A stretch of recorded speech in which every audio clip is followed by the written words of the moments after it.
Okay, let's start. 1 अप्रैल से नया financial year 2025 से 26 शुरू हो चुका है।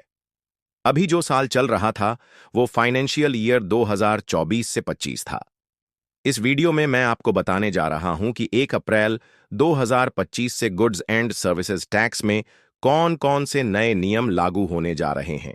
पहला बदलाव इनपुट सर्विस डिस्ट्रीब्यूटर (आईएसडी) से जुड़ा है। इनपुट सर्विस डिस्ट्रीब्यूटर क्या होता है? मान लीजिए एक टैक्स पेयर है जिसके पास कई goods and services tax registration हैं और वो अपने सभी या कुछ रजिस्ट्रेशंस के लिए सामान एक साथ अपने हेडक्वार्टर ऑफिस के जरिए खरीदता है।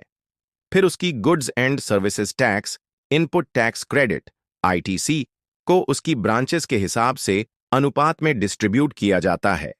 अप्रैल 2025 से यह जरूरी हो गया है कि उसे आईएसडी यानी इनपुट सर्विस डिस्ट्रीब्यूटर में रजिस्टर करना होगा। यह रजिस्ट्रेशन अनिवार्य है और इसके बाद ही उसे जो आईटीसी मिलेगी वो ब्रांचेस के अनुपात में डिस्ट्रीब्यूट होगी। अगर कोई रजिस्टर्ड व्यक्ति ऐसा नहीं करता तो उसके लिए 10 लाख रुपए तक के जुर्माने का प्रावधान किया गया है। दूसरा बदलाव मल्टीफैक्टर ऑथेंटिकेशन का है। गुड्स एंड सर्विसेज टैक्स के ई वे बिल और ई इनवॉइस में मल्टीफैक्टर ऑथेंटिकेशन को अनिवार्य कर दिया गया है। अब आप कोई भी ई वे बिल या ई इनवॉइस बनाना चाहें तो पहले आपको अपने पासवर्ड से लॉगिन करना होगा और दूसरी ऑथेंटिकेशन होगी ओटीपी की। यह ओटीपी आपके रजिस्ट्रेशन में दिए गए मोबाइल नंबर पर आएगा। मेरा सुझाव है कि आप गुड्स एंड सर्विसेज टैक्स में अपना एक्टिव मोबाइल नंबर दें क्योंकि ओटीपी उसी पर आएगा। अगर ओटीपी नहीं डालेंगे तो आप लॉग इन नहीं कर पाएंगे। सरकार ने यह कदम ई इनवॉइस और आई वे बिल की सिक्योरिटी और सुरक्षित एक्सेस के लिए उठाया है। तीसरा बदलाव ई वे बिल और ई इनवॉइस सिस्टम में है। एनआईसी ने अपने ई वे बिल और ई इनवॉइस सिस्टम को अपग्रेड किया है ताकि अनधिकृत एक्सेस को रोका जा सके। अगर कोई यूजर शॉर्टकट से एंटर करने की कोशिश करेगा तो वो टैक्स अथॉरिटीज की नजर में आ जाएगा। इसके अलावा अब ई वे बिल इनवॉइस डेट से 180 दिनों में एक्सपायर हो जाएगा और इसे बढ़ाने की अधिकतम सीमा 360 दिन होगी। साथ ही जिन लोगों को गुड्स एंड सर्विसेज टैक्स में टीडीएस डिडक्ट करना है उनके लिए भी यह अपग्रेड किया गया है ताकि अनधिकृत एक्सेस रोका जा सके और वो भी टैक्स अथॉरिटीज की नजर में आएंगे। चौथा बदलाव टीडीएस से जुड़ा है। अगर कोई गुड्स एंड सर्विसेज टैक्स में टीडीएस डिडक्ट करने के लिए जिम्मेदार है तो अभी तक उसे जीएसटीआर 7 के जरिए यह करना होता था।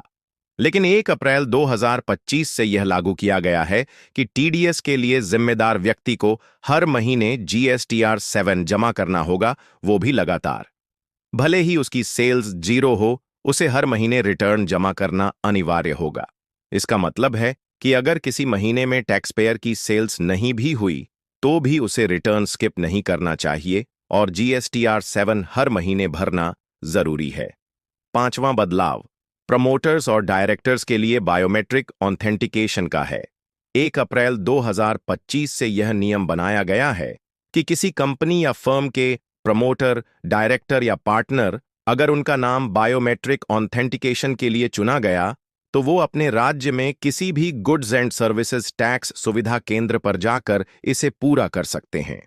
इन बदलावों का मुख्य उद्देश्य goods and services tax policy को पारदर्शी, सुरक्षित और प्रभावी बनाना है। व्यापारियों और टैक्स पेयर्स को इन नए नियमों के बारे में जागरूक होना चाहिए और समय पर जरूरी कदम उठाने चाहिए ताकि किसी भी तरह की सुविधा से वंचित न हो या जुर्माना न लगे। इस बायोमेट्रिक ऑथेंटिकेशन के तहत सभी पार्टनर्स या प्रमोटर्स को अपनी पहचान का सबूत जैसे पैन कार्ड और आधार कार्ड लाना होगा। इसके साथ ही रजिस्ट्रेशन के लिए जो भी दस्तावेज दिए या अटैच किए गए थे अप्लाई के टाइम, उन्हें भी साथ लाना और वेरीफाई कराना अनिवार्य होगा। मसलन प्रिंसिपल प्लेस ऑफ बिजनेस का जो भी दस्तावेज है उसे भी साथ लाना जरूरी है क्योंकि वेरिफिकेशन और बायोमेट्रिक ऑथेंटिकेशन एक साथ होगा।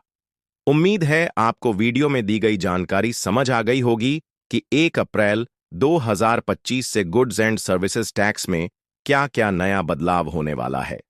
ऐसी ही वीडियो के लिए चैनल को सब्सक्राइब करें और इसे ज्यादा से ज्यादा शेयर करें ताकि यह जानकारी दूसरों तक भी पहुंचे।